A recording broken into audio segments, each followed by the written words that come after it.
Furacão é semifinalista, o Atlético Paranaense, depois de muita coisa, né? Porque muita coisa aconteceu durante os 90 minutos, né? Mais até, com acréscimos e tudo. Depois de tudo isso, o Furacão consegue o gol com sua joia, com o Vitor Roque, avança e já é uma certeza. Nós teremos um brasileiro na decisão. Até porque Palmeiras e Furacão vão se enfrentar numa das pernas das semifinais da Conmebol Libertadores 2022. São imagens ao vivo, ali ó, do corredor que dá acesso ao vestiário. Claro que a comemoração é muito grande. Felipão leva o Atlético Paranaense à semifinal da Conmebol Libertadores 2022. Ali a provocação, né, entre as torcidas. Os torcedores do Furacão, felizes da vida, vão deixando o estádio Uno. Deu Furacão 1-0 no final. Nós vamos trazer todos os detalhes sobre essa partida. A análise de quem esteve lá, de quem está lá, né? Esteve durante a transmissão, estará ao longo dessa primeira parte do Linha de Passe. Eugênio Leal, daqui a pouco conosco, além do nosso time aqui no estúdio, formado por Paulo Calçade, Vitor Birner, Leonardo Bertozzi e Jean Oddi. 1h30 de programa, nós começamos com esse jogo e dentro da edição de hoje do Linha de Passe já projetaremos o que vem aí, né? Como devem ser essas semifinais. Teremos no Linha de Passe já a projeção do que pode acontecer no final desse mês. No final, agora de agosto, as partidas de ida e os jogos de volta já no início do mês de setembro. Jean Oddi, tudo bem? Seja bem-vindo. Dá para chamar de um jogo polêmico, né? Lá na Argentina? Dá para chamar. Boa noite, Paulo. Boa noite, companheiros. A gente vai ter muita discussão de arbitragem. A gente sempre tem muita discussão de arbitragem. Quase sempre tem muita discussão de arbitragem. Eu acho até que eu vou ser meio contra a corrente aqui, pelo que eu ouvi dos comentários antes. Enfim, vamos esperar. Na hora que a gente entrar para falar de arbitragem, a gente fala de arbitragem. Agora, foi um jogo muito parelho, foi um jogo com pouquíssimos espaços, foi um jogo com uma cara de quartas de final, jogo decisivo de Libertadores. E o Atlético conseguiu, no final, o gol da sua classificação. A gente vai falar muito das semifinais e desses enfrentamentos. Eu acho que eram forças parelhas, o Estudiantes e o Atlético Paranaense, e esse equilíbrio entre as forças se refletiu no que foram os dois jogos. Até por isso, a discussão vai acabar recaindo muito aí sobre a arbitragem, sobre cada lance especificamente, mas sobre isso a gente fala daqui a pouquinho, né, Paulo? Tudo bem, Léo? Tudo bem, Paulo. Boa noite a você, boa noite aos companheiros. 2 dados aqui da Opta para abrir o comentário. O primeiro é sobre o Filipão. Ele vai ser o primeiro técnico da história a disputar 6 semifinais de Conmebol Libertadores. 6, meia dúzia. Uau! Não é pouca coisa não, né? Tem que respeitar. E o Estudiantes nunca tinha perdido um jogo de mata-mata de Libertadores em casa. Nunca. 24 jogos, nunca tinha sido derrotado em casa num jogo, 90 minutos de mata-mata de Libertadores. Então, só para posicionar um pouco do tamanho do feito do Furacão. E esse garoto, Vitor Roque, não dá para não pensar que ele está destinado a coisas muito grandes no futebol, né? Porque Nossa. O que ele já... No pouco tempo de Cruzeiro... Essa semana dele, então, ele comanda a virada que ele comandou do jeito que foi no Mineirão. E agora faz um gol de classificação para a semifinal de Libertadores. E já, enquanto ele está no banco, a gente está perguntando por que o Vitor Roque não está em campo? Exatamente. É jogo para ele, o jogo pede o Vitor Roque, coloca o Vitor Roque e ele entrou. Essa pergunta foi feita no momento da escalação de Perfeitamente. Então, incrível.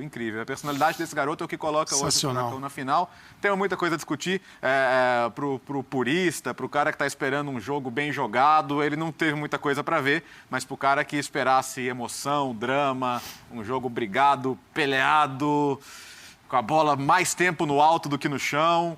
Tudo bem, o jogo foi esse. Mas pro torcedor do Furacão, o que importa agora é que ele está na semifinal. E Filipão contra Palmeiras na semifinal, só pensa, hein? Filipão contra Palmeiras, Paulo Calçade. Eu acho sensacional, né? Eu acho que só de história esse jogo tem muita coisa. Boa noite para todos. E é legal ver isso, né? A gente vai comentar aqui a condução até a chegada desse placar. O que faltou e sobrou numa equipe ou noutra. Mas mata-mata é isso. Não adianta a gente ficar esperando que o mata-mata... Eu acho que é raridade quando a gente encontra nos mata-matas assim, uma grande exibição de futebol. Isso é raro. pode existir um grande placar, mas significa que houve um enorme descontrole do outro lado. Sim. Uma exibição, que um lado jogando tudo, o outro também, e você faz 6-0 no adversário, isso não existe em lugar nenhum do mundo. Então, é preciso ter um desequilíbrio. Mata-mata é isso. Então, eu me conformo com o mata-mata, porque eu sei que ali ele transborda emoção, e nem sempre tem o futebol que a gente gostaria de ver. E eu acho que esses 2 jogos foram assim. Sim. Aliás, assim, esses jogos que nós assistimos essa semana... Vitória do Flamengo sobre o Corinthians, depois de 2-0 na Arena Corinthians. Passou o Flamengo. O que tem de estranho? Nada. Aí você pega um 0, mais um empate, Palmeiras e Atlético, Atlético e Palmeiras. O que tem de estranho? Nada. O 6º seguido. Né? O 6º seguido. E agora? Felipão 0-0 em casa, com o Felipão, Estudiantes 0-0 fora, quase 0-0, né? E caminhava, a gente estava preparado para os pênaltis, até que vem esse garoto que... Tem garotos que entram no coletivo de um time aos 17 anos e ajudam muito. E tem garotos, esses são mais raros, que entram numa equipe e decidem. Esse aí é o Vitor Roque, ele decide. Então acho que ele é um ponto legal para a gente debater aqui hoje também. Vitor Birner. Tudo bem, Vitor Birner? Tudo bem, Paulo? Você tá bem? Tudo bem, graças a Deus. Boa noite a você. Feliz? Tô feliz, tô aqui no Feliz. Linha com vocês, muito Boa. feliz. Boa noite ao Jean também, ao Léo, ao professor Calçade. Feliz, né? Aos fãs e às fãs do esporte, todo mundo feliz. O jogo foi muito previsível, quando a gente fala de andamento, do que a gente já imaginava. Os treinadores também não apresentaram nenhuma novidade, né, em relação àquilo que a gente já esperava, é o que eles costumam fazer. Então, ali era muito o embate do dia, né, do acerto que faz a diferença, do equívoco que faz a diferença, da condução da arbitragem para o jogo. Eu não acho que hoje, por exemplo, o jogo foi realmente equilibrado. Eu acho que antes foi um pouco melhor. Um pouco melhor. Sim, acho que hoje sim. Um pouco melhor, que teve mais mais chances de muito gols, mais volume de jogo com a bola. Eu acho que o time do Filipão conseguiu neutralizar o Estudiantes quase sempre, porém cometeu alguns equívocos pontuais, como no lance do gol anulado.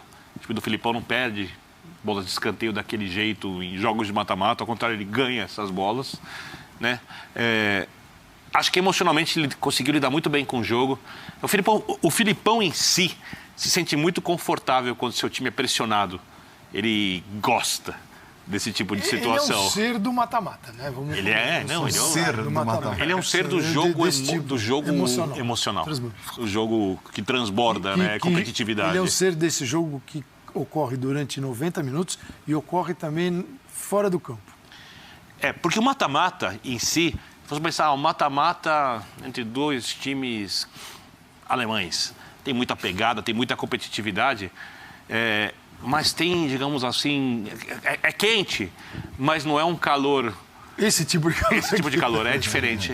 O professor Calçado me entendeu. Isso é verdade. E o Filipão gosta desse tipo de calor. E o time dele parece que está conseguindo assimilar isso. O que é muito bom para o Atlético, porque o Atlético tem superado situações. Classificação contra o Libertad, como aconteceu no final do jogo também, quer dizer, outra vez. Aí tem o Filipão no banco. É tudo coincidência, né? É muito a cara do treinador. O time conseguiu adquirir boa parte da personalidade do treinador. Futebol em si, eu achei que perfeito. Podia ser um pouco para cá, um pouco para lá. Eu achei o Atlético um pouco melhor no primeiro jogo. Achei o Estudiantes um pouco melhor no jogo de hoje. Mas não teve nada muito grande, né, nesses 2 jogos. Não, assim. mas era isso. Era muita bola aérea, muito jogo agudo, jogo em velocidade, né? Os times fortes nessas bolas por cima. E classificou o Atlético no lance no final, emocionante.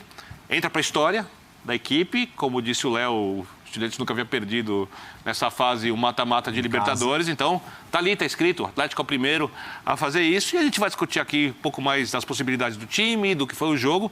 E estou esperando um pouquinho, porque a gente precisa discutir bastante a arbitragem no jogo de hoje. Tiago Heleno, um dos pilares do time do Atlético, do Furacão. Falou logo depois da classificação, do jeito que foi, com muita emoção lá em La Plata. Agora, você tem uma história nesse clube. Você estava fora da Libertadores, recuperando de lesão. Aí você volta, time caminha e chega a uma vitória como essa no último minuto, num jogo extremamente difícil. Deve estar passando um filme na tua cabeça de recolocar o Atlético na briga por um título tão importante. Ah, cara, eu fico muito emocionado de falar porque o Atlético ele me abriu as portas de uma forma que tudo que eu fizer aqui dentro vai ficar faltando, né? Eu acho que o torcedor merece, né? A gente vem 7 anos tentando chegar na semifinal, tentando buscar esse espaço que o clube merece. O clube está fazendo muito para que os jogadores tenham a disposição de poder jogar, de apresentar seu melhor futebol. E hoje, graças a Deus, né? Um excelente jogo muito difícil. A equipe dele está de parabéns também. Então, assim, agora é se abraçar e comemorar um pouco, porque final de semana temos outra pedreira, né? E temos condições de buscar coisas maiores do que isso de hoje. Obrigado, tá? Fernando, você chegou para um momento talvez histórico do Atlético, né? Hoje vencer o adversário, a torcida, a pressão é muito gigante para o time do Atlético, né? E mostra que o time está no caminho certo para o objetivo final. Eu acredito que sim. Eu acho que uma das coisas que nós falamos no vestiário antes do jogo é que a torcida não entra em campo, essa pressão extra-campo ela não entra, então o jogo acaba sendo definido dentro de campo, 11 contra 11. E muitas das vezes competições como essa se definem no último minuto, como foi hoje. Então acho que nosso time entendeu bem a tônica do jogo, 180 minutos, então nada foi decidido no primeiro jogo, a gente sabia que nosso time tinha condições de chegar aqui e ganhar o jogo. Nosso time tem um potencial muito grande, jogadores jovens com um potencial muito bom. E foi muito bacana porque o nosso time não desistiu. A gente sofreu uma pressão de bolas paradas, eles acertaram a trave, depois fizeram um gol que foi anulado. Mas a gente soube ler muito bem o jogo, soube jogar o jogo dessa forma e fomos coroados com o gol do Vitor Roque no final. Obrigado. Valeu. Pedro, dá para ter uma definição do que foi esse jogo, do que foi essa classificação depois de um sufoco? E no segundo tempo vocês saíram também para o jogo e aí saiu o gol no último lance. Tenta resumir tudo o que está acontecendo agora. Cara, boa noite. Primeiramente, muito feliz. Dedicação de todos, a gente vem se dedicando diariamente. O grupo todo está de parabéns pela entrega, dedicação.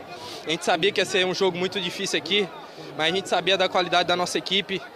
Quando eu fui entrevistado lá em Curitiba, eu falei que a gente tinha totais condições de passar e hoje, graças a Deus, Deus nos abençoou e a gente conquistou essa classificação.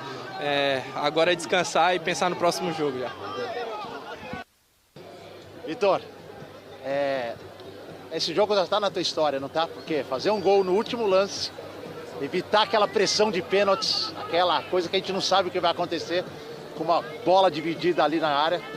Isso, por mais que você passa no futebol, sempre vai ter essa lembrança lá de começo de carreira aqui no Atlético, né? Sim, com certeza. O que Deus tem feito na minha vida é inexplicável, só agradecer a Ele mesmo, a minha família que sempre tem me apoiado e poder marcar de novo, né, é gratificante. É fruto de muito trabalho, muita dedicação no dia a dia e só agradecer a Deus e a equipe que sempre tem me ajudado no dia a dia mesmo. Como é que você acreditou naquela jogada? Eu vi o Vitinho ali, ele cruzou, já aconteceu antes nos treinos e já fui na dividida e Deus me abençoou com um gol e glória a Deus conseguimos essa classificação tão esperada. Obrigado. É um menino. É um menino, de é um moleque ali 17 jogando anos. bola, cara. Como o nosso comentarista, que vai participar diretamente lá do Uno a partir de agora. Um menino chamado Eugênio Leal. Seja bem-vindo, Eugênio. Que noite, Eugênio, que noite. Obrigado pelo carinho, Paulo Andrade, companheiros da mesa, fãs de esportes. Uma noite realmente muito emocionante aqui, um jogo típico de Libertadores, dá para classificar dessa forma, jogo de Libertadores na Argentina, jogo de Libertadores do Estudiantes, que no histórico dessa competição é o clube que mais encarna esse espírito de jogo pegado, de pouco tempo de bola rolando, de muita força física em posição.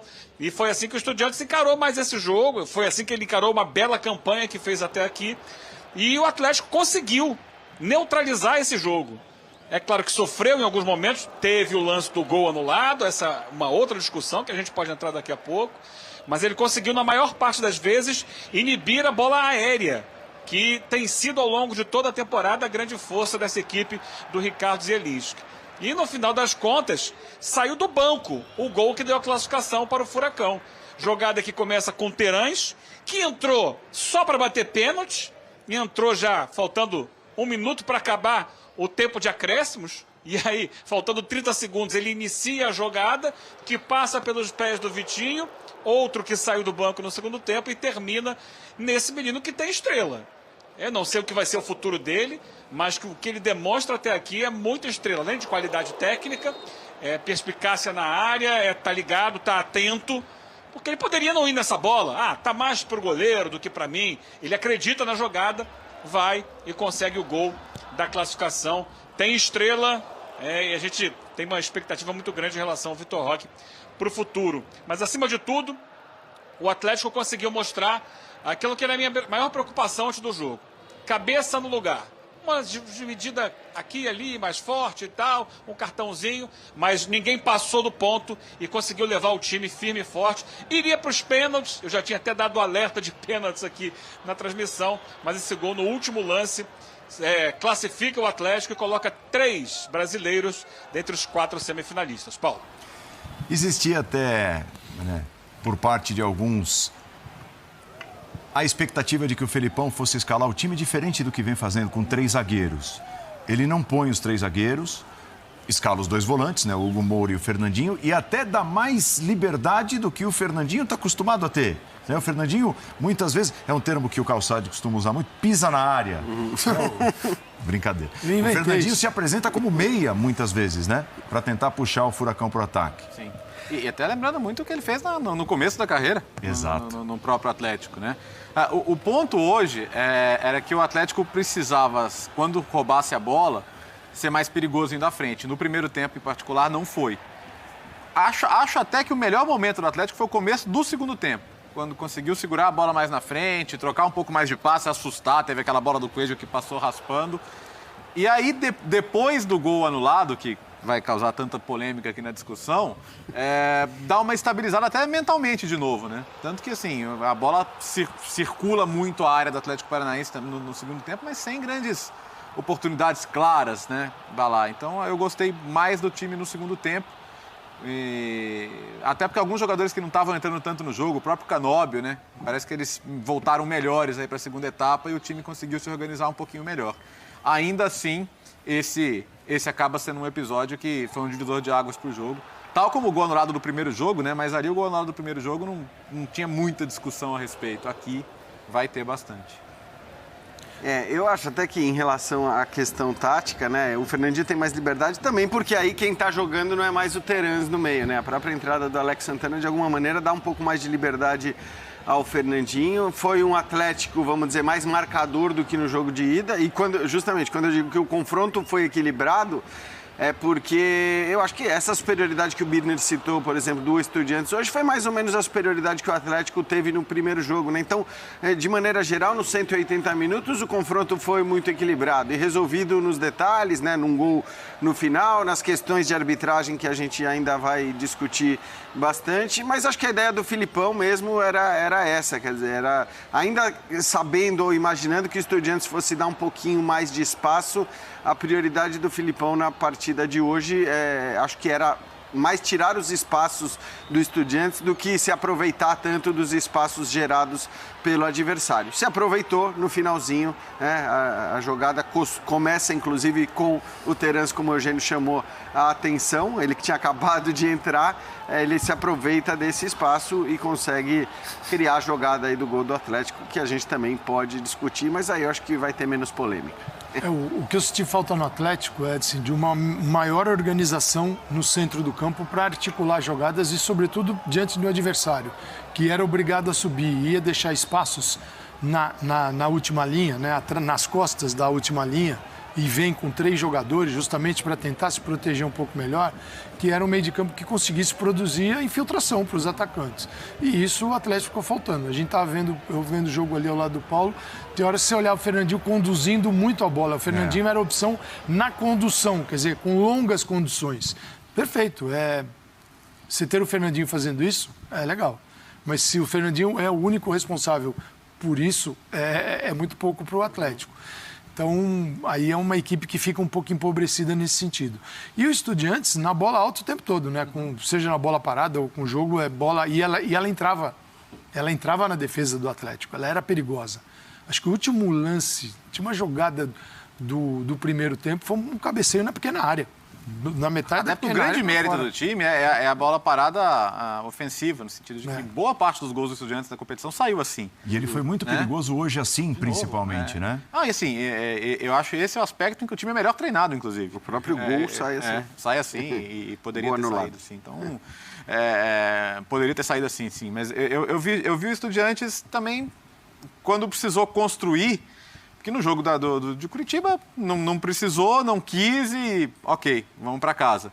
Mas hoje, em alguns momentos, né, precisava aproximar um pouquinho mais. E na bola construída, que foi a bola esticada para o Mauro Mendes, ele perdeu o gol da classificação. E vira cruzamento. Né? E eu vi também é isso aí. Ele é um jogo que falta, né? O Estudiantes, depois de eliminar o Fortaleza, ele jogou 8 partidas, ele ganhou 1 contra o Barraca Central.